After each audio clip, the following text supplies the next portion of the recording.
Assalamualaikum warahmatullahi wabarakatuh. Waalaikumsalam warahmatullahi. Ini mau saya tanyakan pada Ustadz masalah keluarga nih Pak. Ya. Jadi abang saya ini dia nurut kali sama istrinya Pak. Jadi kami dari keluarga laki jadinya dimusuhi sama abang kami Pak waktu dia lagi jadi Kapolsek Pak. Jadi apa yang diomongin istrinya dia turuti jadi kami sama abang saya jadi nggak ngomong gitu. Nggak akur ya.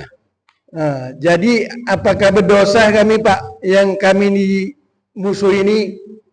Itu aja pertanyaan Pak. Assalamualaikum warahmatullahi wabarakatuh. Masya Allah, Masya Allah. Ini realita kehidupan yang selalu hadir di tengah-tengah kita, di tengah-tengah pergaulan ini. Harus retak hubungan gara-gara orang ketiga. Ini orang ketiga nih Pak, ya kan? Jadi orang ketiga maksudnya di sini orang ketiga hadir di tengah-tengah hubungan persaudaraan kita dengan saudara kita. Bagaimana caranya? Apakah itu termasuk dosa? Saya lebih fokus kalau kita posisinya sebagai seorang suami, maka saya akan mendahulukan satu, orang tua saya. Kemudian yang kedua, mendahulukan saudara. Baru yang ketiga istri. Kenapa? Karena istri itu adalah keluarga kita yang baru datang. Dan itu juga, Bapak Ibu, istri itu, suami itu masih dalam, kalau hubungan, masih dalam kategori orang lain, ajnabi. Ya, tunggu dulu ya, maksud saya jangan dulu cepat membuat kesimpulan. Istri, suami itu ajnabi, orang lain. Artinya, ibu bapak ketika sudah berwudhu tetap batal wudhu kita, betul? Karena itu orang lain. Bapak dengan ibu wudhu batal itu kalau bersentuh. Itu menunjukkan orang lain. Cuman hanya diikat dengan ikatan perkawinan. Kalau ikatan ini lepas jadi orang lain. Cuman sayangnya lebih kuat ikatan ini melebihi ikatan yang lainnya, luar biasa itu. Sampai kalah pun orang tua tadi dibikin istri. Jangankan saudara lagi, emaknya pun kalah dibikin. Nah, sementara saudara itu, adik beradik, abang beradik, mau laki-laki perempuan, sampai mati wuduknya nggak batal. Kenapa? Karena muharramatun nikah. Mana yang lebih kita pilih? Ini mohon maaf kalau disuruh harus memilih. Ini abadan-abadah hubungan kita. Sementara ini adalah dari luar ajnabi. Nah, makanya seharusnya porsi suami itu bisa menempatkan dirinya sekaligus mendidik istrinya. Jangan sampai terjadi seperti yang Bapak sampaikan tadi. Saudara harus ditempatkan di apa? Keluarga juga harus nomor satu. Tapi bukan kita juga berarti tidak memperdulikan istri. Terkadang, ya mohon maaf juga, apalagi yang bangsa yang dia kuman, istri yang kuman. Tahu kuman bu? Kurang iman. Ada kudis, kurang disiplin. Ya, terkadang bagaimana dia ingin merebut hati suaminya itu untuk dirinya, jangan kasih kesempatan buat orang lain. Bila perlu dengan tambah ciri barandang dan lain sebagainya. Itulah yang jadi akhirnya jahat, nakal itu. Ada semacam upaya sehingga itu menjadi apa? Melupakan orang lain, fokus mata-mata kepada dia. Kalau ini dilakukannya dengan baik, dengan betul, berarti dia salah. Nah, seharusnya kalau seandainya kasusnya seperti apa yang disampaikan Bapak tadi, maka itu jangan dibiarkan berlarut-larut. Harus diambil penengahnya, harus bisa diingatkan atau paling tidak mendoakan mudah-mudahan dibukakan hidayahnya sehingga kembali seperti dulu lagi abang kita tadi, dan juga seperti kakak ipar kita tadi itu juga barangkali juga bisa berubah, memperbaiki sikapnya. Selalulah dan seringlah bersilaturahim, karena silaturahim inilah untuk memanjangkan umur dan memurahkan rezeki. Bisa saja mungkin karena jarang-jarang kita bersilaturahim sehingga hubungan itu kayaknya jadi jauh. Tapi kalau selalu sering kita bersilaturahim, dibentuk arisan, dibentuk perkumpulan keluarga, saling berkunjung, hal-hal yang seperti itu barangkali mungkin bisa terhindarkan. Walaupun tidak tertutup kemungkinan itu bisa juga menjadi sebuah potensi yang tidak baik. Maka kalau saya bilang, ya menyadarkan secara pelan-pelan lah. Kalau seandainya terjadilah permusuhan di antara abang beradik tadi, jelas itu ya salah lah. Kalau itu jelas dosa juga, berdosa.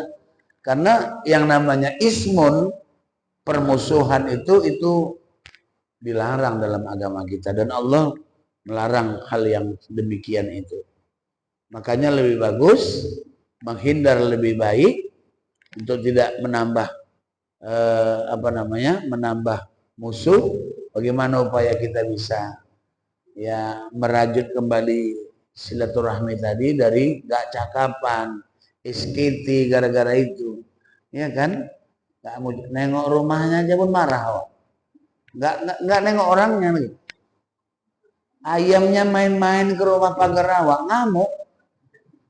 Ayam siapa itu? Ayam kawan kok kurang ajar ayam. Lempar benci orang ayam. Apalah salah ayam? Tapi karena ayam tadi punya orang yang musuh nyawa, ngamuk juga gitu. Itu jeleknya orang yang memutuskan silaturahmi. Jadi bermusuhan dia. Nengok ayamnya marah, nengok mobilnya marah. Jelek kali mobilnya warna merah, itu ngapain? Warna itu. Apa urusannya dengan dia? Mau merah, mau hitam, mau putih. Kau punya tak punya, kata dia. Nah, jadi akhirnya jadi bermusuhan. Jadi saya kira itu bagaimana secara pelan-pelan, Pak. Hal-hal yang seperti itu menyelesaikannya harus sabar.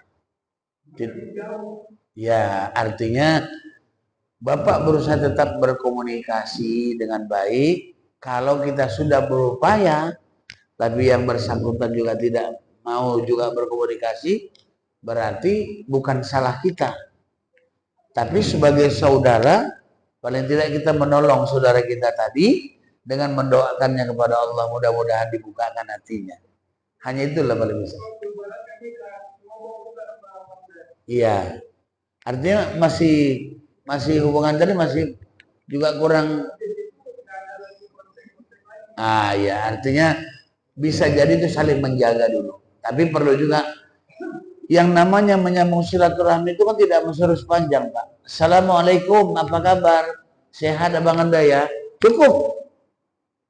Berawal dari yang pelan-pelan bertahap. Sehat abang Anda, Assalamualaikum, apa kabar? Sudah. Kalau malas sekali kita pakai WA itu bikin aja P1 ping katanya udah. Berarti ada kontak gitu dengan dia. Nah, saya mau jawab ping juga katanya, nyambung lagi dia. Maka ya. Ya.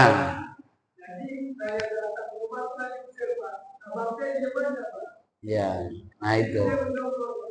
Ya. Sama Pak, kalau saya juga seperti itu, kita juga bisa merasakan itu. Aku datang kemari bukan jumpai kau, aku kemari mau jumpai abang aku, ini abang aku. Tapi sayangnya abang aku ini nggak bisa membela aku, istrinya ngusir. Itu kira-kira. Ya, kita lah seharusnya itu tadi. Jadi gini juga, makanya perlu juga kadang-kadang dibina hubungan ini dari mulai sejak kita anak-anak, adik-adik beradik. Karena kalau dari kecil-kecil ini akur, insya Allah nanti dewasa besar itu akan akur juga. Tapi tetap kita tidak bisa pungkiri dalam satu keluarga adik-beradik pasti ada satu yang musuhnya ini. Ada bermusuhan itu. Ibu harus jujur, ada anak yang disukai dan ada anak yang disayangi. Itu dari hati seorang ibu. Ya, 8 satu keluarga, pasti ada musuh-musuhan di dalam itu. Nah, iya. Itu alamiah. Nah, makanya bagaimana kita bisa mengecilkan jurang pemisah yang jauh ini sehingga dia bisa dekat. Mulailah dengan makan bersama, dengan ibadah bersama, dengan komunikasi bersama. Saya kira itu bisa kita jalin pelan-pelan. Macam kita bisa merasakan apa yang disampaikan Bapak tadi, bukan hanya Bapak saja ini. Banyak kasus ini terjadi kepada orang yang lain, bahkan lebih parah lagi dari itu, Pak. Ada perasaan kita sakit. Kalau udah seperti itu ya udah. Mungkin ada waktu, kesempatan bagi dia untuk sadar, tapi kita bisa mengingatkan ke abang kita. Abang tadilah yang menyampaikan kepada istrinya. Jadi kadang begini juga, Bu, Pak. Kenapa itu bisa terjadi? Makanya Islam itu tidak mewajibkan istri itu bekerja. Kalau istri sudah bekerja, maka dia tidak akan menghormati suaminya ya secara utuh. Makanya yang cari duit itu suami, istri itu di rumah ngurus rumah tangga. Tapi ketika dikasihnya porsi bagian untuk istri tadi, perempuannya kan cenderung bengkok ini. Begitu dikasih dia jabatan tinggi, suaminya suruh jaga anak di rumah. Dia yang kerja. Nah, itu satu. Ya. Istri tidak boleh dia bekerja tanpa izin suami. Nah, tapi kalau niat awalnya ingin membantu ekonomi rumah tangga, silakan. Ada mahasiswa saya sekarang sedang meneliti bagaimana hubungan keharmonisan seorang pegawai wanita di Kementerian Agama dalam keharmonisan rumah tangga. Pertama, wanita berkarir. Yang kedua, keharmonisan. Yang ketiga, orang yang ngerti agama. Ada enggak? Ternyata enggak. Banyak juga potensi gesekan. Jadi bukan termasuk orang yang beragama, orang yang kurang agamanya pun kadang-kadang lebih parah lagi. Nah itu. Nah makanya kadang-kadang sering muncul, itu satu. Kemudian yang kedua, suaminya malas sekali kerja. Istrinya yang lebih dominan. Akhirnya bisa jadi terjadi seperti itu. Kan aku yang cari duitnya. Nah, gak usah kau atur-atur aku. Aku yang ngatur di rumah. Nah itu. Kemudian yang ketiga memang watak perempuan itu dari dulu gitu dia. Ingin menguasai. Nah jadi kalau ini payah untuk diperbaiki. Saya kira itu Pak, diawali dengan secara pelan lah. Ya, yakin kita tidak akan ada yang abadi itu cuma Allah. Jadi pasti sangat memungkinkan untuk adanya perubahan. Tapi kalau dia bawa sampai mati berarti kerugian adalah buat dia sendiri. Saya kira itu.